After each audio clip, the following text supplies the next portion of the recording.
Hello, this is Khavrion, and I'm doing another battle report. This is for round 2 of the Crit tournament hosted by Vaulsc. The Crit tournament is a tournament that is experimenting with some custom rules in infiNity and 4, and Crit is actually a mnemonic to help you try to remember which factions benefit from this rule change. In particular, it stands for Caledonia, Rama, ISS, and Toha, which are 4 factions that benefit a lot from the experimental 20 model cap that is introduced in this thing. This particular game is going to be Finish Line between me as Steel Phalanx and my opponent as Corregidor.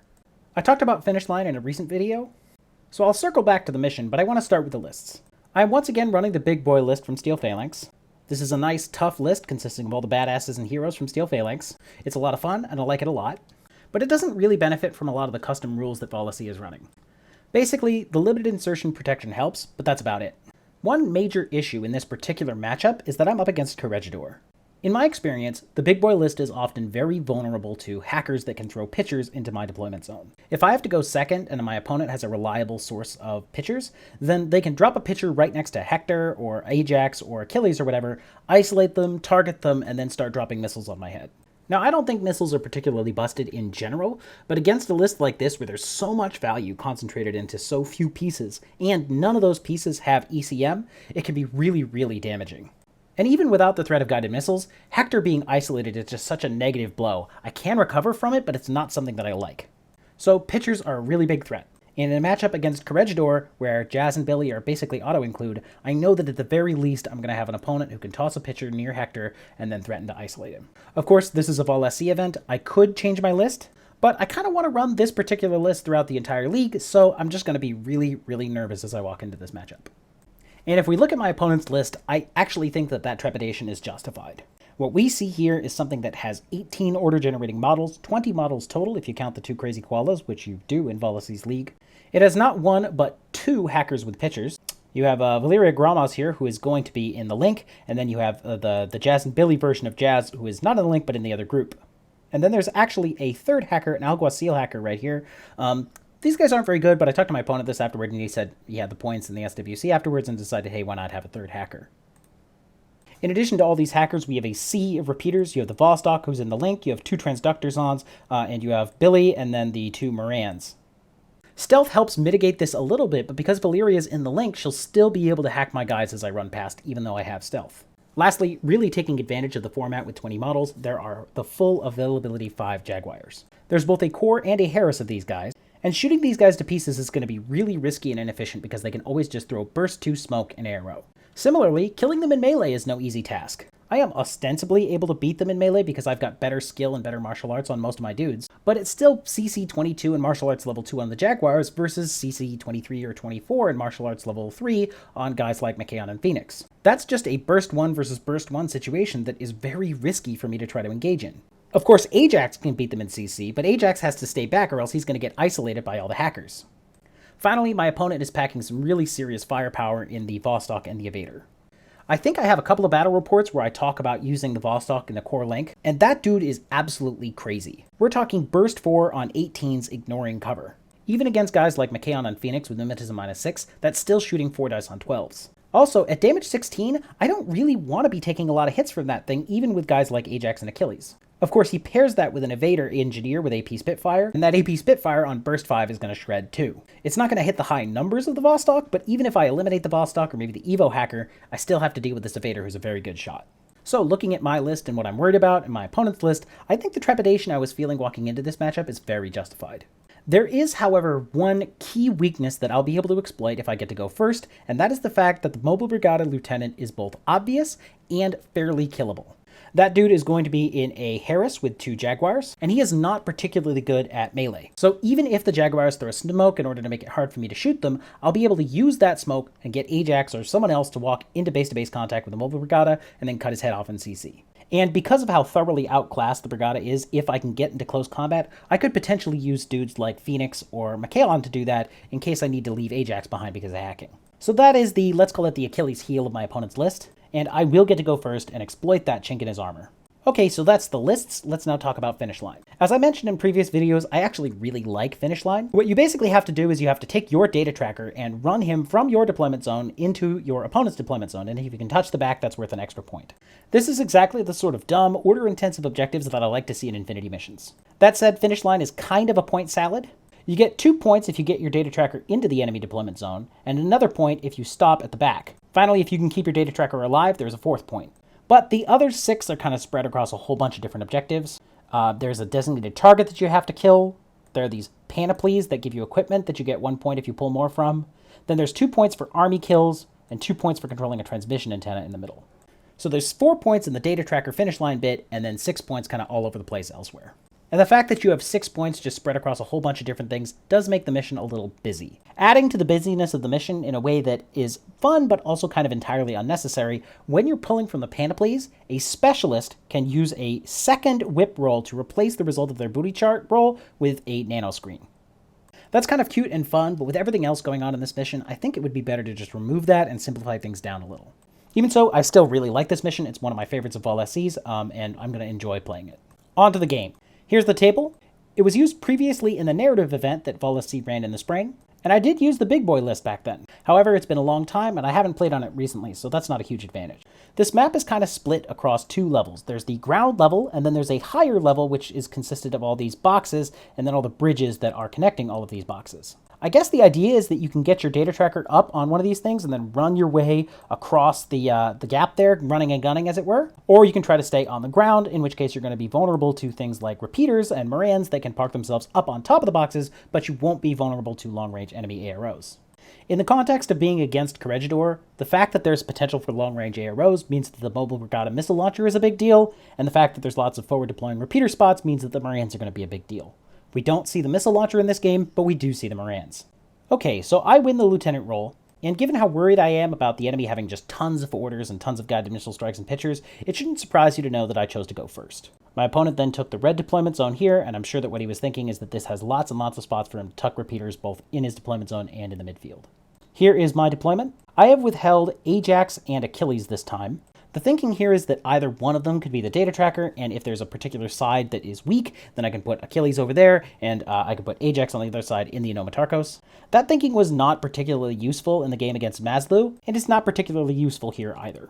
In fact, I even select Machaon as the data tracker because I want to be able to leave Ajax behind in case I need to walk past a repeater. They can target Machaon, but they can't Oblivion him.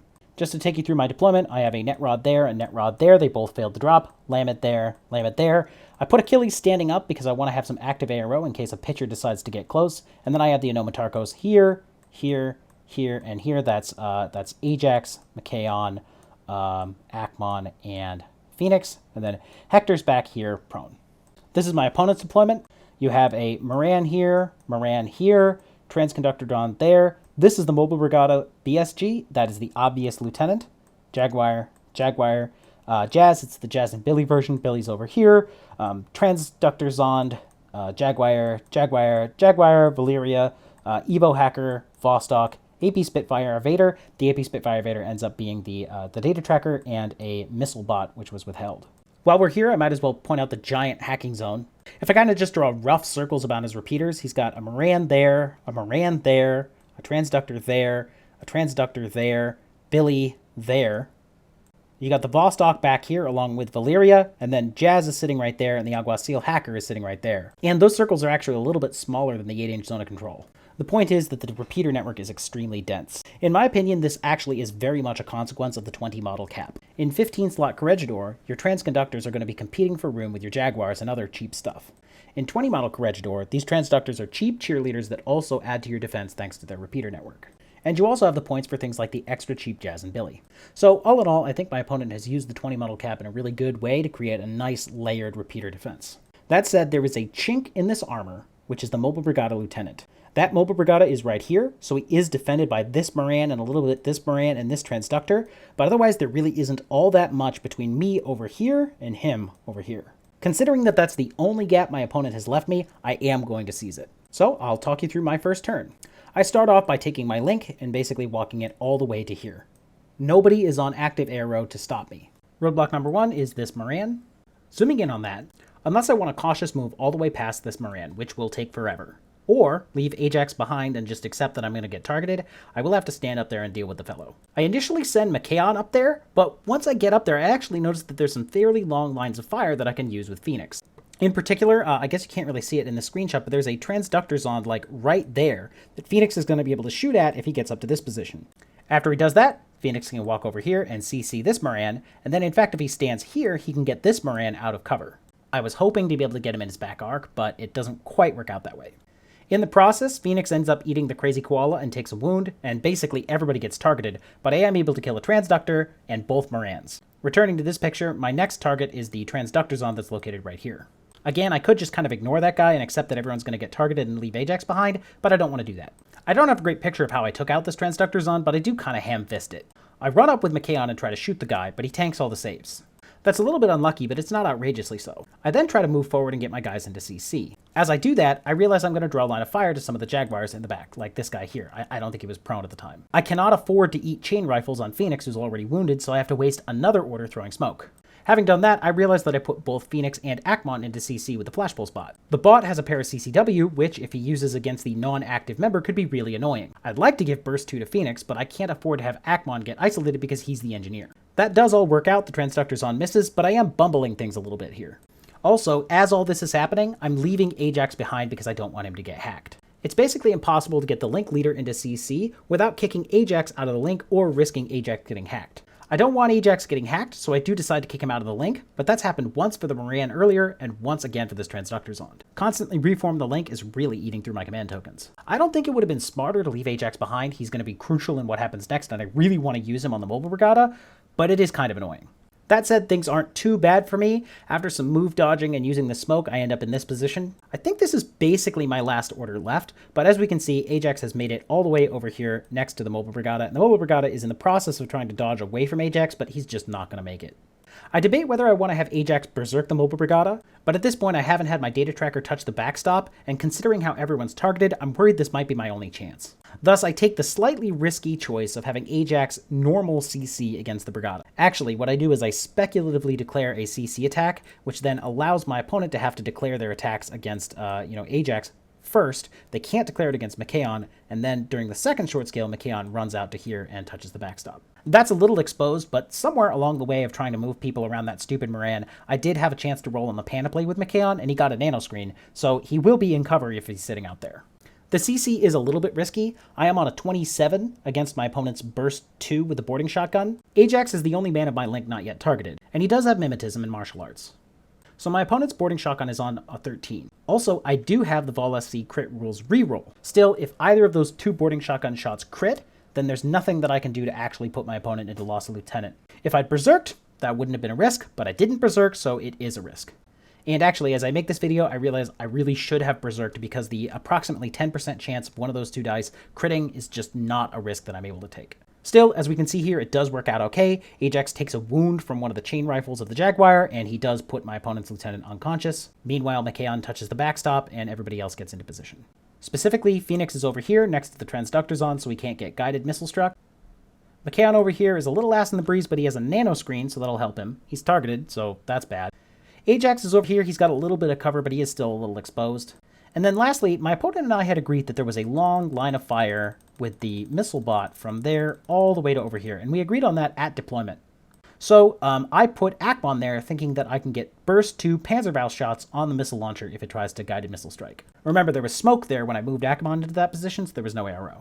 Anyway, that's the situation when my opponent's turn starts. The first thing he does is just light up Akmon with a guided missile strike. It turns out we are 32.5 inches away. That means that instead of being Burst 2 on 13s like I had hoped, Akmon is only Burst 2 on 7s. I could crit, I could get lucky, but I don't. And Akmon, as well as the link, is reduced to a smoldering husk. This is particularly bad because I'd actually spent one of my command tokens making Akmon the link leader, and the link is now just completely gone and it really didn't afford me anything at all. Next, my opponent dumps a guided missile strike on Machaon. I fail the dodge, but I am lucky in my armor saves and he only goes NWI. My opponent could probably finish Machaon off because he's the data tracker and that might be nice, but he's eating through command tokens. He only has so many, and he thinks he's going to need to reform his link. In particular, we'll notice that Phoenix right there has eyes on this Jaguar who is in the link, so unless he wants to give me freebies, he's going to have to reform it. Which my opponent does do. He puts assisted fire up on the Vaulsc, and then he puts the Vaulsc on this roof where he can see Ajax and Machaon and Phoenix. I decide to have Phoenix throw smoke, Machaon throw smoke, and Ajax dodge. I might have reset, that might have been a better thing to do, but I just don't want to give him free shots on my poor dudes, and then if they fail to reset, then I'll feel really stupid. Fortunately, that does go well for me. Both smokes go down, and Ajax doesn't take any wounds. I think he tanks the shots or something. At this point, my opponent is very low on command tokens. As we can see, he only has one left, and he's also very low on options. He decides to just kind of take a random dice roll, luck, see what happens, and throws a Jaguar into Ajax. Of course, Ajax wins and punts that fellow into space. Worse, both Phoenix and Machaon get a chance to reset, and they both pass their resets. So that also is really good. The last thing my opponent does is send this Jaguar forward. I think he's trying to pistol Ajax, but it just doesn't happen. Jazz might have tried to shoot a pitcher and missed as well, but fundamentally, that basically finishes things up here. Okay, so that brings it to my turn 2. Most of the action is going on in my opponent's deployment zone, but I think the key thing to note is that I've basically only lost Akmon, which means I still have 11 orders. I'm going to use this picture to talk about what happens next. You'll have to imagine the smoke gone. That is smoke from my opponent's turn 1, and it goes away at the start of my turn 2. What I do is have Ajax activate impetuously and just hose down the Jaguar with combi rifle fire. Next, we realize that Ajax is actually tall enough that he can see Jazz right here, who's peeking down to this lane if Ajax moves a little bit. Jazz initially gets lucky with her dodge, but Ajax then blows her away shortly thereafter. That done, I'm able to reform this link as a 3-man relatively safely. I think this Vaulsc still has line of fire on Phoenix down here, but what I'm going to be able to do is throw smoke as I advance, and the Vaulsc's going to be at bad range, and I'm going to be in cover. And it turns out the Vaulsc's actually at -12 here, because it's only in a 4-man. There just wasn't a Jaguar that was close enough to be the 5th man in the link, while still allowing the Vaulsc to be the link leader. So we get here, I've thrown smoke in a bunch of places, and ultimately what I'm going to do is I'm going to take this link, and we are going to walk all the way around here. There is a Jaguar here that we're going to have to deal with. I, again, am a little bit clumsy in how I do this. I send everybody, over this side, and once I'm over there, I'm able to throw smoke here and here, but the Jaguar is dodging, and Billy's zone of control is such that I basically won't be able to get Ajax through that gap. But despite being a little bit ham-fisted and things, I end up at this position, and I think I have something like 2 or 3 orders left once I get here. The Jaguar's dead. Ajax hit a crazy koala and failed both the dodge and the armor save and took another wound. So, Ajax, good job there. But I'm in a decent enough position. My goal in coming over here was to try to kill my opponent's data tracker. If I do that, he will not be able to get any of the points for the data tracker, and that's a huge advantage for me. Now, it's going to be a little bit tricky in order to get into close combat with this evader. The hacking isn't really a big deal. South of this sign over here is outside of Valeria's hacking range just about. But what I'd like to do is stand in the smoke here and provoke my opponent's AROs and have them basically be forced to dodge, and then be able to use the second short skill to run around the corner and then dodge into close combat. Because of the speculative BS attacks, though, I'm not able to do that. I have to stay in the smoke at the end of that second short skill movement, or else I'm going to get shot. The only silver lining on this particular cloud is that my opponent only has a 4-man link, and if he's going to declare a speculative shot with the Vaulsc and with the Jaguar and with Valeria, then he's not going to be able to declare a dodge with the evader. If he does dodge with the evader is out of the link. That's not a huge deal. That evader is pretty much dead meat anyway. But it is another small consequence of having been in Loss of Lieutenant for his first turn. We decide that I am able to squeeze Ajax through this gap here, and Phoenix also comes along, so Ajax is going to be burst 2 into that evader. The two of them are eating a lot of AROs in this process, not the least of which is a zapper from Valeria Gromaz. After the dodge, I think Ajax was like right here, and Phoenix was right there. So I know that this is my only real shot at this. However, burst 2 because of the link, Ajax and CC, I think the evader is pretty much toast. And my opponent recognizes this too. The evader actually shoots at Phoenix, the missile launcher bot shoots at Ajax, the Vaulsc shoots at Ajax, everybody's shooting at Ajax and Phoenix. And when the dust settles, I think Phoenix is isolated. He doesn't take any wounds, though, and Ajax is dead, and the evader is dead. And I also take the moment to put Machaon here so that he can get eyes on Valeria, but not this Jaguar, once the smoke is cleared. That's not a big deal, but it does mean that I might be able to nanopulse or Valeria or something as my opponent tries to roll out. Anyway, this is the situation at the start of my opponent's turn. And his link is worried about Machaon. So the first thing he does is take this missile launcher bot, which is not on the link, and blow away Phoenix. I could have dodged, but because this is a guided strike, I can't use my smoke attack, so I just decide to nanopulse her. I'm hoping that I can put the missile bot unconscious, but he tanks the save. Next, the missile launcher bot runs around the corner here and shoots at Machaon, but Machaon is able to throw smoke. And now that Machaon's smoke is down, he unfortunately isn't pinning the Link, so the Link is going to go on a fun journey.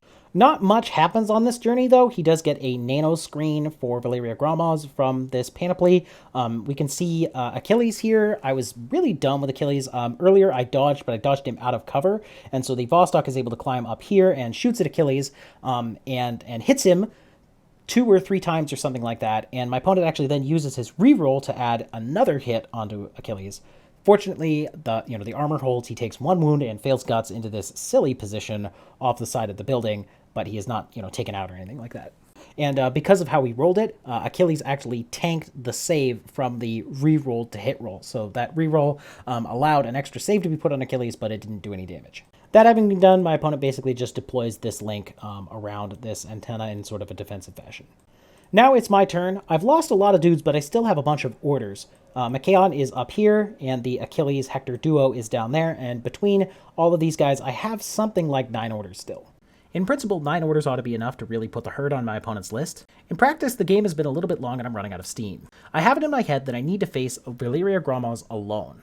If I see Valeria Gromaz and a Jaguar at the same time, then the Jaguar is going to throw smoke. And if I don't successfully put a Valeria Gromaz at the ground in that one order, then she's going to be covered by the smoke and I won't be able to approach safely without being able to get hacked. I could try to start with the Jaguar first, but again, it's only burst 4 against the Jaguar's burst 2, and the burst 2 are going to be on 16s because of the fact that it has smoke. And that could also go really badly. Further, even once the smoke is down, I really can't beat the Jaguars in CC with all that much reliability. For all these reasons, I have it in my head that I have to start with Valeria, then I have to kill a Jaguar that's out of cover, and then I'll be able to demolish the rest of the Link. I think that's all sound logic. The problem is the way that I go about this is order hungry and completely stupid and ineffective. I mean, recall that Valeria has a nano screen, so it's not like I'm even going to be able to get her out of cover. What I could very easily do is take Achilles right here and run him right over here and then shoot at Valeria. And then if he throws smoke and gets smoke, covering Valeria, then fine, no big deal. And if I do kill Valeria, then I can just, they don't have 6th Sense anymore. I can run and CC the Vaulsc. Instead, what I do is I have these guys run all the way over here, often going prone in order to avoid lines of fire. And only once I get there do I decide to shoot at Valeria Gromaz, again in cover, again while also seeing a Jaguar at the same time. The only silver lining on this is I think Machaon has become impetuous at some point. So during his order, he is able to run out and kill this Vertigo Zond, and then I do spend another order running him back here so that he's completely safe. He tries to kill the Saliot, but the Saliot tanks everything.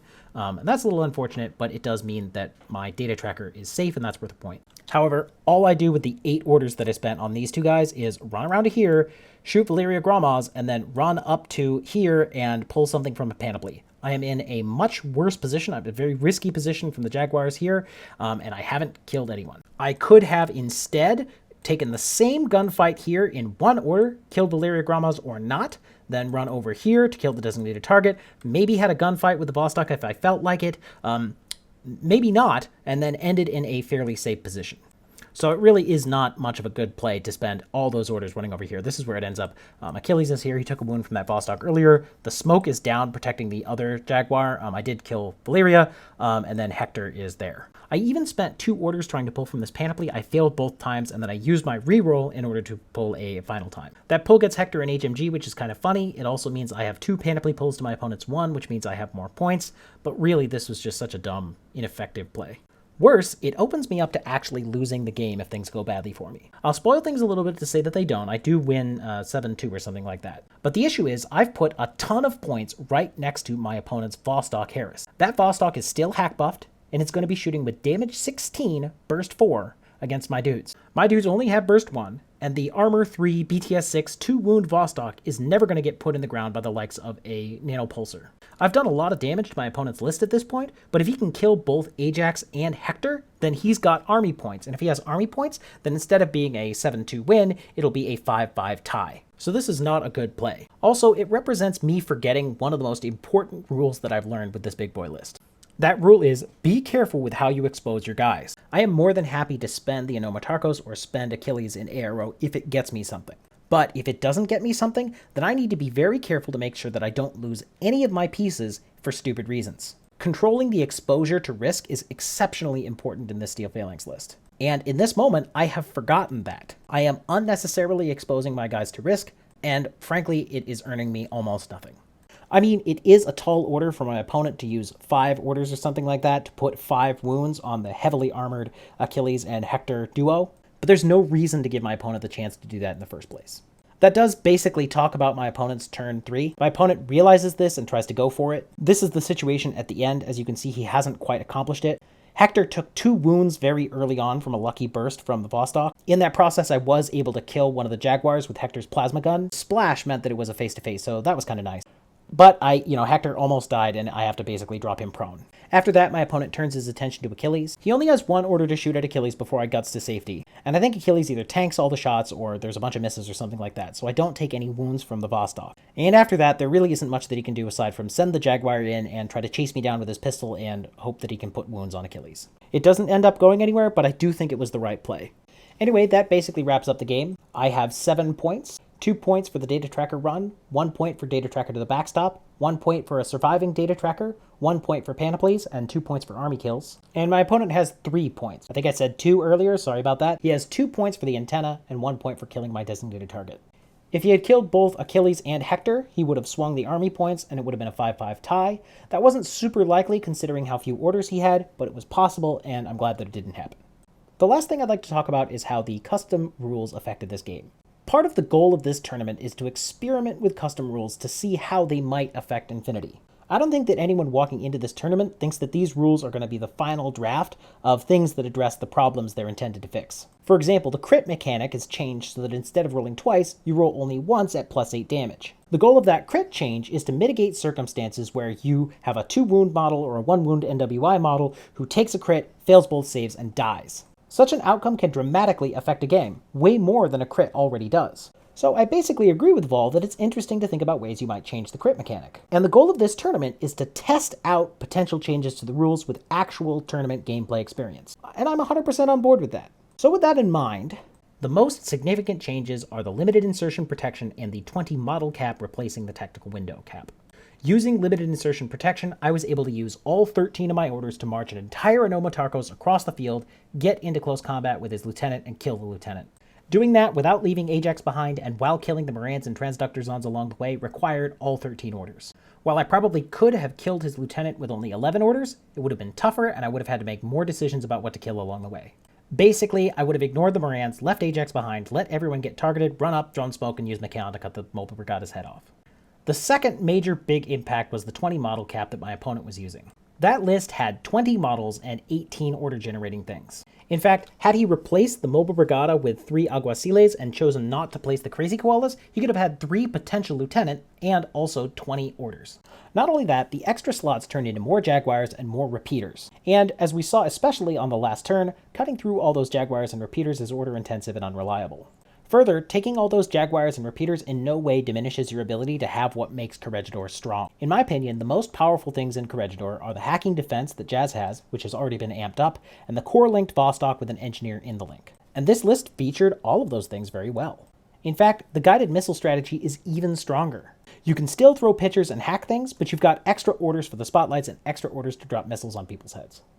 In fact, I strongly believe that if my opponent had gone first, he probably would have won. He would have had 18 orders, or 16 after I spent a command token. He had linked smoke in both combat groups, and he had pitchers in both combat groups. It would have been very easy for Group 2 to run all over the board, throwing smoke all over the place and blocking all my arrows, and then have Group 1 with the Vostok come slamming through, murdering everything along the way. If I do somehow stop the Vostok, maybe with smoke, he still has plenty of orders to throw a pitcher down and then isolate Hector with Oblivion, and then hack everybody else. Thus, for all these reasons, if my opponent had gone first, it would have been dramatically more likely that he would win. On the other hand, because I went first, I was able to charge across the board, kill his lieutenant, and strongly skew the game in my favor. That said, it's early days to be drawing conclusions about these rules. This is also at least partly because I'm choosing to run the big boy list. For example, if I'm not running Hector, then I'm not at risk of being Oblivion through a pitcher. But while I do think that a 15 model pitcher list is going to be pretty threatening to my big boy list, I also think that the order span that can be accomplished with 20 models dramatically increases that threat. And the end result of that amplification is that getting to go first has a way bigger impact on the course of the game than I think it normally would. At least, I think that's the lesson from this particular game. Anyway, that's the battle report. Thanks for watching, and I'll catch you around.